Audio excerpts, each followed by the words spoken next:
à tous, bienvenue sur My Travel Project et je te retrouve dans cette vidéo pour te parler de freelancing. T'as dû le remarquer depuis quelques temps mais c'est un sujet dont je parle un peu plus souvent parce que pour moi c'est quand même assez relié au fait de voyager ou en tout cas à ma vision du voyage. En fait moi le lien que je fais c'est que le fait de travailler en freelance m'a quand même permis de beaucoup plus voyager, ou en tout cas de beaucoup plus voyager selon mes termes. Et il y a peut-être 1 an et demi ou 2 ans je pense, j'avais fait une vidéo où je te parlais de toute mon histoire avec le fait de voyager, donc quand est-ce que j'ai commencé à voyager, quel a été le déclic pour moi, et finalement un peu tout ce qui s'est passé par la suite en termes de voyage et de vie à l'étranger pour moi. Et je me suis dit que ça serait peut-être une bonne idée de faire la même chose pour mon histoire avec le freelancing, le fait de me lancer en freelance, et aujourd'hui que ça soit mon activité principale. Donc si tu tombes sur cette vidéo déjà, bienvenue, je m'appelle Sixtine et je suis social media manager en freelance depuis 2017 maintenant, donc ça fait un petit bout de temps.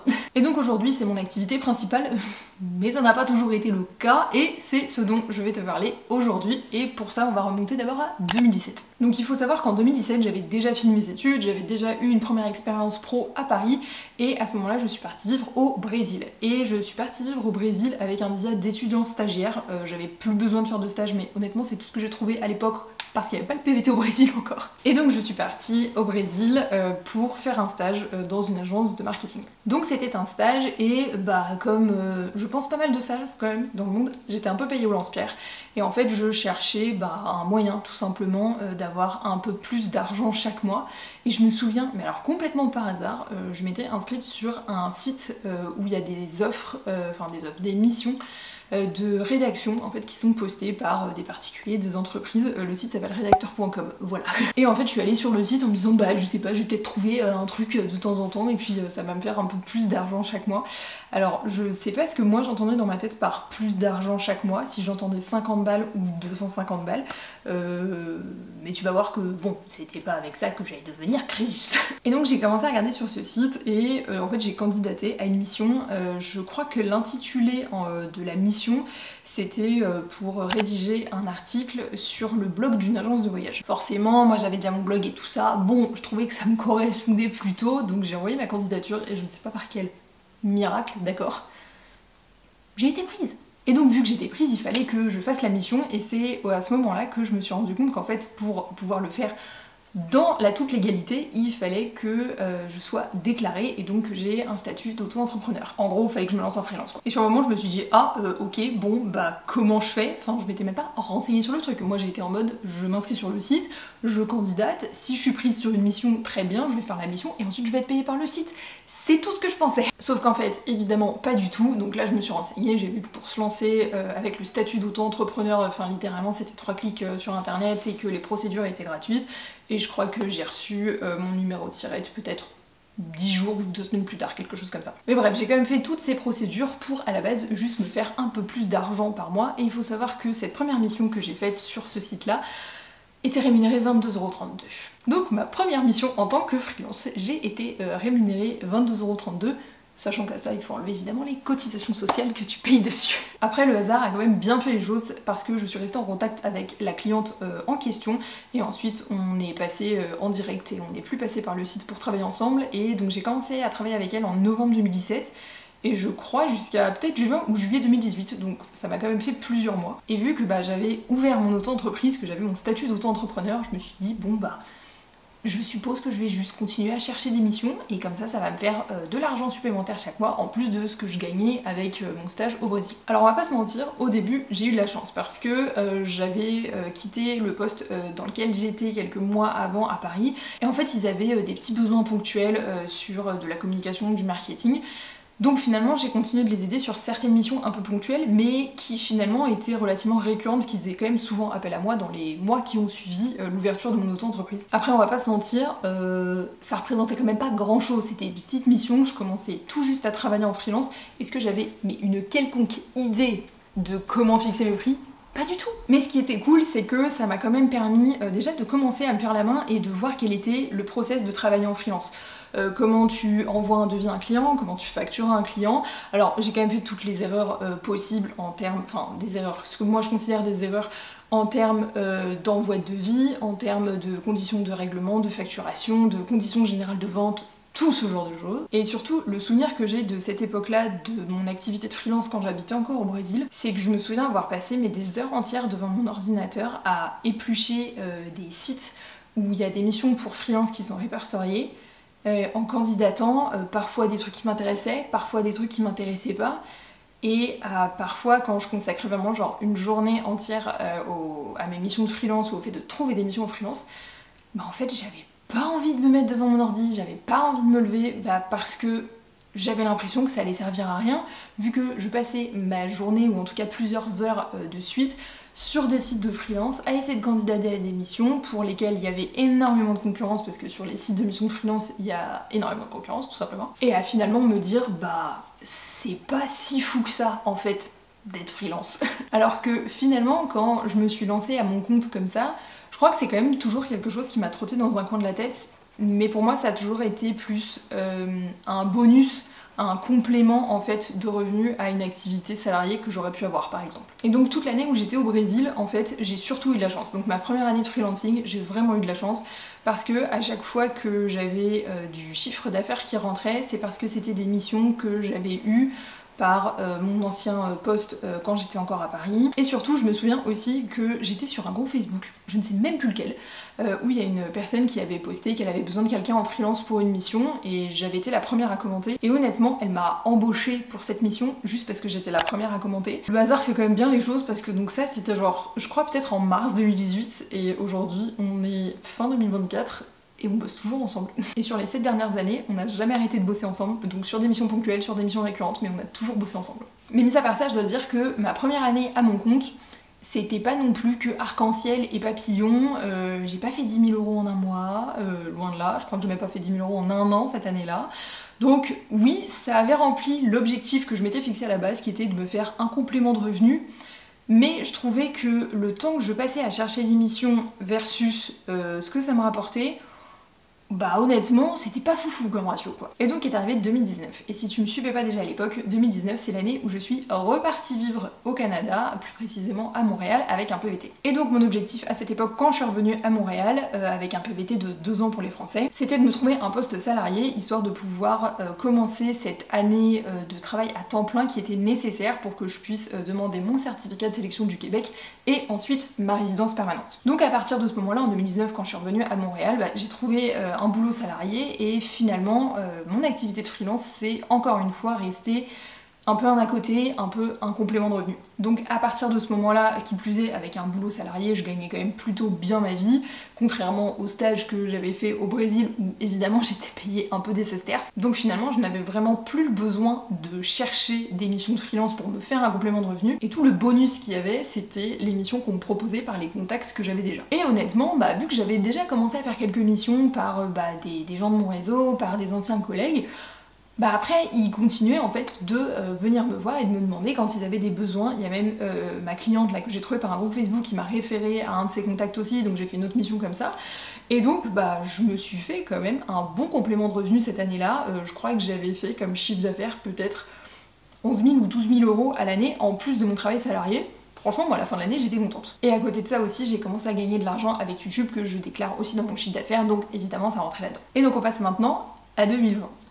Et 2020, c'est l'année où je me suis rendu compte qu'en fait, faire ma résidence permanente au Canada, et enfin juste lancer la procédure de résidence permanente, c'était plus ce qui correspondait à ma vie, ce que j'avais envie de faire, et enfin juste mes aspirations. Donc finalement, j'ai décidé de ne pas faire la résidence permanente, ce qui voulait dire qu'à la fin de mon PVT, j'allais repartir du Canada. Mais avant de repartir du Canada, j'avais encore le droit de rester genre 6 mois sur le territoire canadien. Je l'ai expliqué dans une autre vidéo que je listerai dans l'écran ou dans la barre d'infos si ça t'intéresse. Mais pendant ces 6 mois supplémentaires pendant lesquels j'avais le droit de rester sur le territoire canadien, je n'avais plus le droit de bosser pour une entreprise sur place. Ce qui fait que en septembre 2020, j'ai dû démissionner du boulot que j'avais à Montréal. Et là je me suis dit, bah est-ce que ça serait peut-être pas la bonne occasion de se lancer pour de bon en freelance à temps plein et d'essayer de faire en sorte que vraiment cette fois-ci, ça fonctionne. Et je me suis dit, bah dans tous les cas, les 6 prochains mois, je suis encore au Canada, donc j'ai 6 mois pour tester. Et au pire vraiment dans 6 mois, quand je rentre en France, si ça ne fonctionne pas, bah je reprendrai un boulot salarié en France, il n'y a pas de problème avec ça, j'ai déjà eu des expériences salariées, je vois pas pourquoi je pourrais pas retrouver un boulot. c'est toujours une bonne expérience à prendre. Honnêtement, je pense qu'il y a des vlogs où je le dis, je me chie dessus. Honnêtement, je me chie dessus, hein. Genre je le dis comme ça.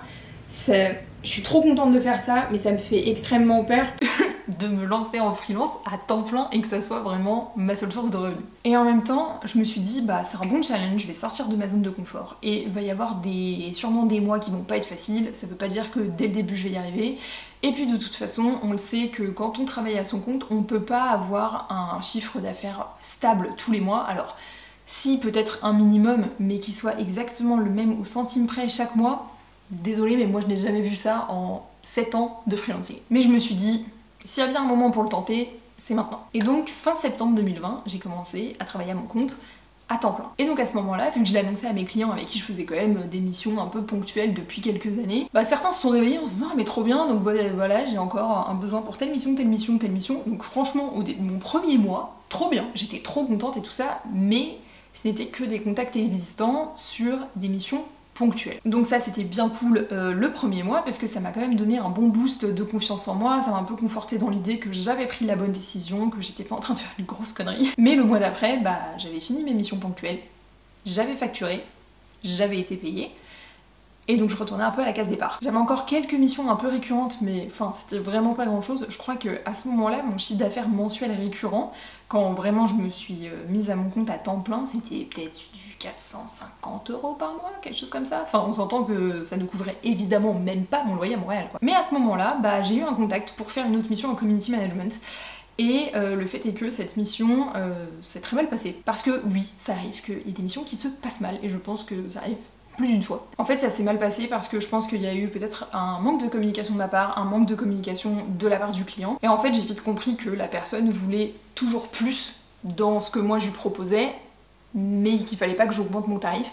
Et cette personne m'a quand même dit littéralement que là où elle habitait, elle pouvait trouver des freelances qui faisaient la même chose que moi à 15 € de l'heure. Si tu ne t'es pas encore lancé en freelance, sache que si un client ou un prospect te dit ça, c'est un red flag. Et à ce moment-là, alors que ça faisait 1 mois et demi que je venais de quitter mon emploi salarié, c'est la première fois de ma vie que j'ai dit à un client que j'allais arrêter la mission parce que bah juste je me voyais pas continuer avec cette personne-là comme client, quoi. Je pense que ça a été aussi mon premier coup à l'ego parce que le fait de se rendre compte qu'avec un client ça fonctionne pas, que le client est soit pas satisfait de ce que tu fais ou de la manière dont tu le fais ou de ce que tu proposes par rapport à ton prix, et finalement moi il y avait un peu de tout ça dans l'histoire, bah ça te met quand même un coup à l'ego parce que tu commences à te remettre en question sur les compétences que tu proposes, mais aussi sur la manière dont tu fais ton travail. Enfin je pense que c'est un peu normal et ça arriverait à tout le monde. Et puis ça voulait quand même aussi dire que si j'arrêtais de travailler avec cette personne, je faisais une croix évidemment sur une facture à la fin du mois et bah sur une potentielle collaboration qui aurait pu durer quelques mois. Donc à ce moment-là ça m'a mis un petit coup au moral, mais ça m'a aussi mis quand même un bon coup de pied aux fesses pour me dire ok,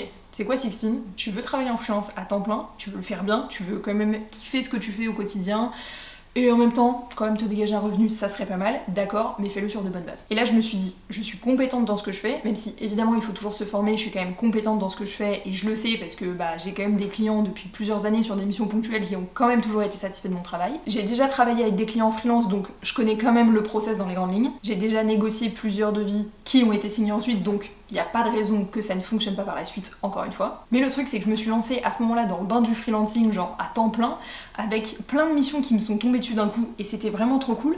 Mais donc je n'ai pas pris le temps de me poser à ce moment-là en me disant ok, c'est quoi mon positionnement, qu'est-ce que je veux offrir comme service, comment je veux l'offrir et comment je fixe mes prix. Finalement, vu que j'avais plusieurs missions à ce moment-là qui m'ont été proposées, bah en fait je me posais quoi, 10 minutes, même pas, pour essayer de déterminer un prix. Et en fait je déterminais pas un prix en fonction de la valeur de ce que j'allais proposer dans le devis ou de ce que le client allait accepter, très mauvaise technique, mais juste de bah combien je vais avoir à la fin et est-ce que ça me convient. Bref, j'étais toujours en train de dévaloriser mes compétences, c'était une horreur. Et là je me suis dit c'est pas possible parce que j'ai des compétences en communication pour proposer des services de freelance en communication et un peu en marketing d'ailleurs, mais par contre je ne sais pas fixer mes prix, je ne sais pas formuler mon offre, je ne sais pas, ou en tout cas pas bien négocier ou en tout cas justifier mes prix. Donc il y a quand même tout un pan en fait que je n'arrivais pas à maîtriser parce que aussi je m'étais pas posée dessus et que je savais pas par où commencer parce que ça me semblait être une montagne. Et alors là je pense que j'ai pris la meilleure décision pour moi-même que j'ai prise fin décembre 2020 et qui a été mise en application début janvier 2021, c'est qu'en fait j'ai décidé de me faire accompagner. J'en ai déjà parlé dans quelques vidéos, même si honnêtement elles doivent dater un peu, mais j'ai pris la formation de Lise de la Minute Freelance que j'ai fait financer genre aux 2 tiers par mon compte professionnel de formation parce que j'avais pas mal d'argent dessus. Et donc cette formation, ça m'a vraiment permis de me mettre les idées au clair sur ce que je voulais faire en tant que freelance, comment je voulais le faire et auprès de qui je voulais le faire. Enfin vraiment pour moi ça a été salvateur et j'en suis ressortie avec genre tellement plus de clarté, c'était fou. Et je te mettrai les chiffres dans l'écran, mais mon chiffre d'affaires en 2020 versus mon chiffre d'affaires en 2021, rien à voir. Et donc maintenant, 4 ans après m'être lancée en tant que freelance à temps plein, nous sommes en 2024, fin 2024, c'est toujours mon activité principale. Et je dois dire que je me sens beaucoup plus confiante dans le fait de chercher des clients, dans le fait d'assumer mes prix, dans le fait de proposer des offres qui soient différentes, dans le fait d'innover aussi dans ce que je fais avec mes clients, d'être plus force de proposition. Donc je me sens beaucoup plus à l'aise dans mon job. Alors pour autant, ça n'a pas toujours été, encore une fois, paillettes et papillons. Ne serait-ce que l'année dernière, j'en ai parlé aussi dans un vlog précédent, j'ai dû dire à un de mes clients: on va s'arrêter là parce que ça ne fonctionne pas. Mais le fait est que je suis beaucoup plus organisée dans mon activité de freelance et surtout je suis beaucoup plus sereine dans la manière dont je suis organisée, structurée, sur mes objectifs, sur ce que je veux en tant que freelance et vers quoi je vais en tant que freelance. Un truc aussi, je pense qu'il est bien de noter, c'est que moi le fait de travailler en freelance, certes au début c'était pour me faire un complément de revenu, mais pour moi ça n'a jamais été de gagner plus qu'en salarié, parce que je pense que les deux mondes sont possibles. Tu pourrais très bien être dans un super poste et gagner extrêmement bien ta vie en étant salarié, comme tu pourrais gagner extrêmement bien ta vie en freelance, comme le contraire est totalement possible. Et je sais plus quelle est la stat, mais il y a un pourcentage énorme de freelance qui gagnent pas plus de 2000 € net par mois, je crois, ou même moins que ça, je sais plus exactement, faudrait que je retrouve ce chiffre et que je te le mette dans l'écran. Donc pour moi c'était pas vraiment ça, moi ce qui était vraiment important pour moi c'était la liberté d'organisation au quotidien. Je suis quelqu'un d'extrêmement solitaire dans mon travail, j'ai aucun problème à travailler seule, j'ai pas de problème à ne pas avoir de collègues, même si techniquement j'ai mon mari comme collègue parce qu'on a le même bureau. Mais mis à part ça, j'ai pas de problème à travailler seule, au contraire, je pense que j'aime bien ça au quotidien, de m'organiser seule dans mes journées. Et la deuxième chose, c'était la liberté géographique. Alors je ne suis pas digital nomade, mais j'ai eu quelques expériences quand même de digital nomade, et dans tous les cas, moi le fait de travailler en freelance a fait que j'ai pu partir notamment 2 mois et demi en Asie du Sud-Est, parce que j'avais pas à demander de poser mes congés pendant 3 mois, ou à faire un congé sabbatique par exemple. Je suis juste partie puis j'ai travaillé en même temps. En fait moi de manière générale, c'était vraiment cette liberté là que je cherchais en décidant de travailler à mon compte. Cette liberté d'organisation, cette liberté de travail, cette liberté géographique. J'estime que je l'ai trouvée, donc je suis quand même très contente. Mais donc voilà, c'était mon histoire avec le freelancing, comment je me suis lancée en freelance, les galères que j'ai eues sur le chemin. Et je sais qu'il y en aura d'autres, faut pas croire que c'est un long fleuve tranquille, voilà.